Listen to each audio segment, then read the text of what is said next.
the Greeks believe that we made art, we were inspired by the muses, and the artist was just a conduit for their inspiration. And you just put that down and make that happen.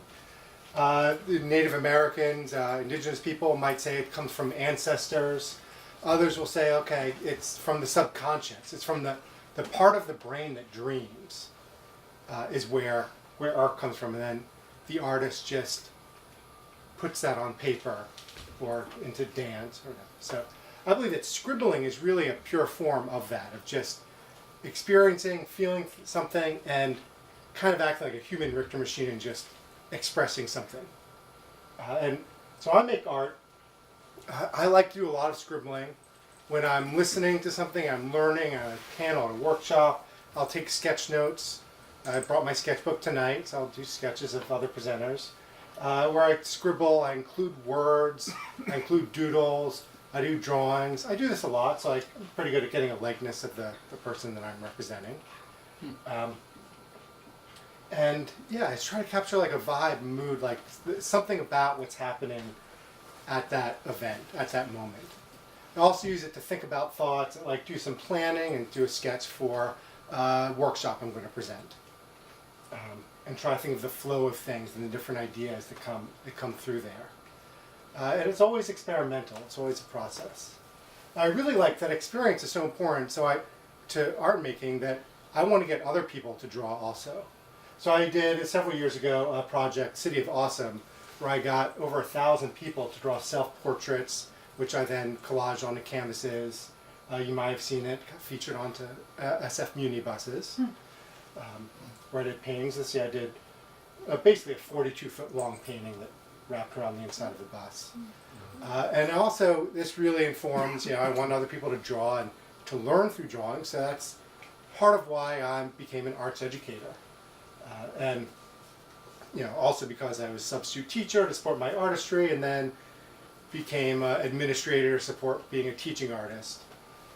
So I use art and like high schools have kids like scribble about the feelings of a character in a story, like Frankenstein or people from history, or to express themselves. And really, anyone can make an awesome piece of art if you put enough feeling and expression and like action into it. And then it's expressing yourself, it means something, and it creates a lovely texture. I like to experiment with this. What if we scribble to the same song done a few different ways? What does that look like?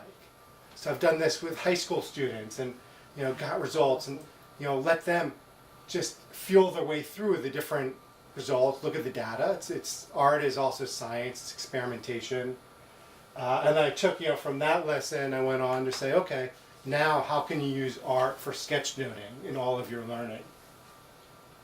I also teach, I do workshops for teachers about using arts in all subjects. So here's some data from them doing the same experiment, scribbling to my favorite things 3 different ways. And I keep experimenting. So this is actually one of my newest paintings, where I took scribbles and sketch notes from arts conference. And it was actually the Emergence Art Conference from Emerging Arts Professionals in the Bay Area annual one-day conference. And I took these very big ideas in the scribbles I made, I collaged them and copied them, and I'm saying, okay, how can I make this into bigger pieces and works on canvas? And how can I capture there's this altar and then there are these different meanings, and what's the feeling of the event? How can I portray that? And also throw in words, some of my own words, some other people's words that really stuck out to bring meaning in there.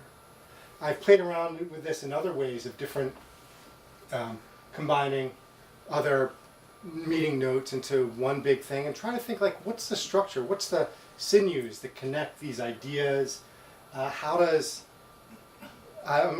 sort of thinking about how does society work, how do we influence other people and make change happen, what are the mechanisms, if we're all in a big machine, what does that look like? So I keep playing with this, and with my different paintings. These are a couple other new canvases, and I'm just playing with how do I express that feeling of art in society, where can we find meaning?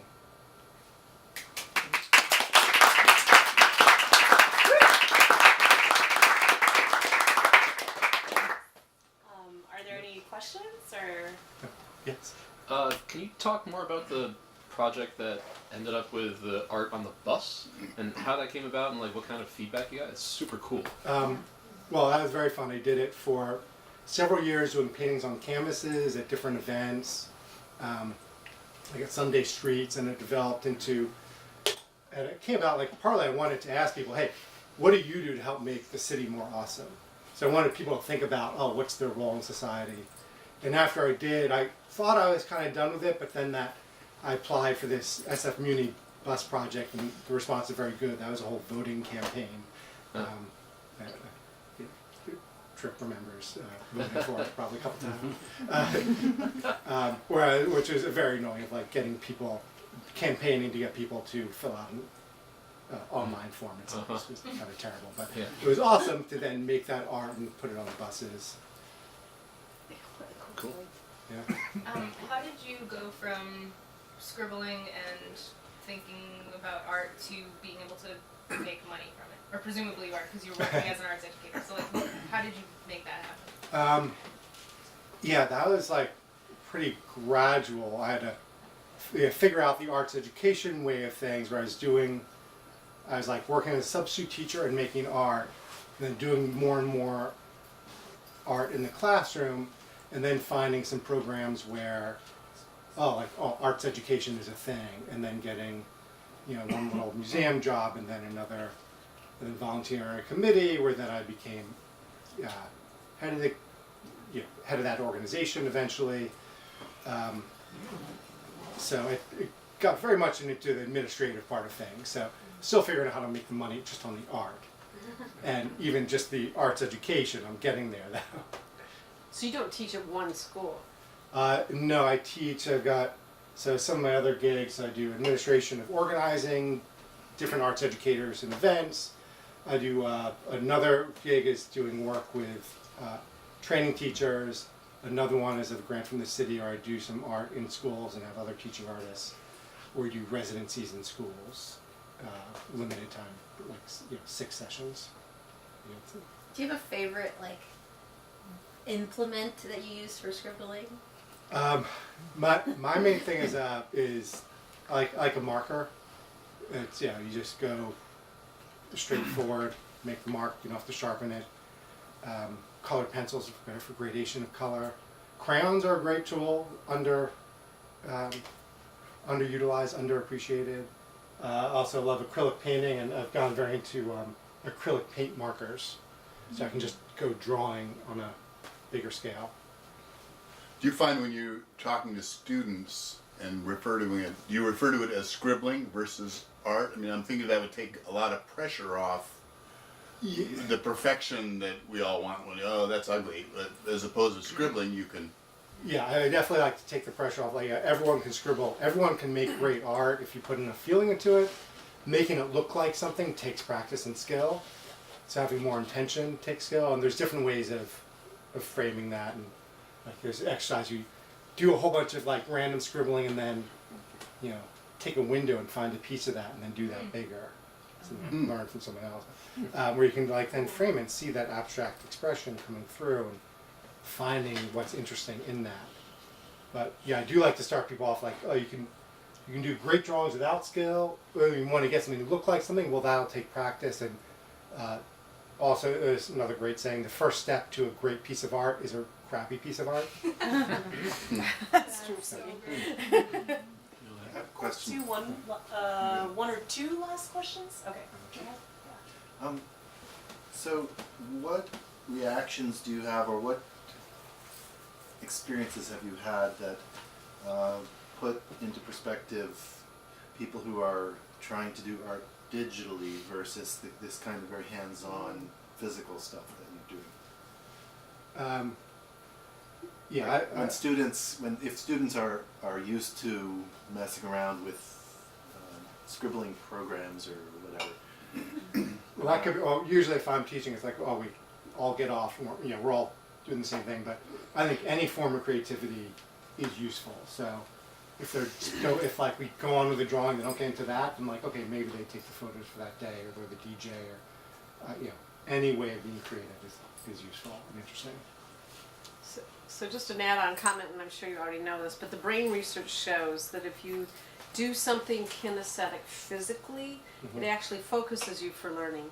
So one of the things that I know as a former teacher, you tell the kids, stop scribbling, stop doodling, pay attention, when in fact the scribbling actually works your brain.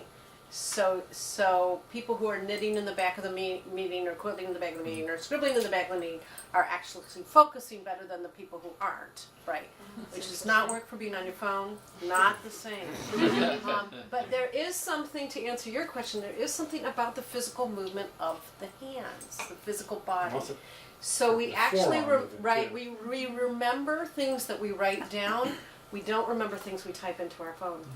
So it's very sad to me because I like to type better than I like to write, but in fact, they are finding that your brain is going to retain something when you actually move the pen across the paper. So scribbling is very good for your brain. Okay. Just I'll he said one last thing. Can I? okay. Well, You okay. said the forearm We're not thing at when the she last was asking the question. Can you just forearm, yeah, specifically your forearm? Yeah, Can you yeah. just say So a little bit more? further reading could be Shirley Bryce Heath, I think, who did this and who talked about getting Yeah. the forearm activating. It's also a whole brain dance thing where you can do more, but big scribbles and forearm, like that's something that generates synapses firing, Cool. particularly. Cool. Our son's Yeah. first grade teacher had the kids doing this in first grade. A, B, they didn't know the letters yet, and she had them doing the forearm, like doing the letters. I've also used it with students and anxiety.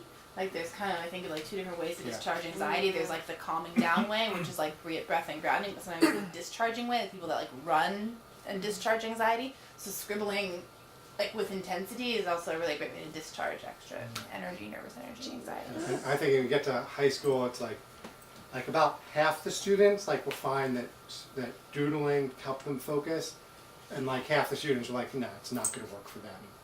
Our brains are all different. Thank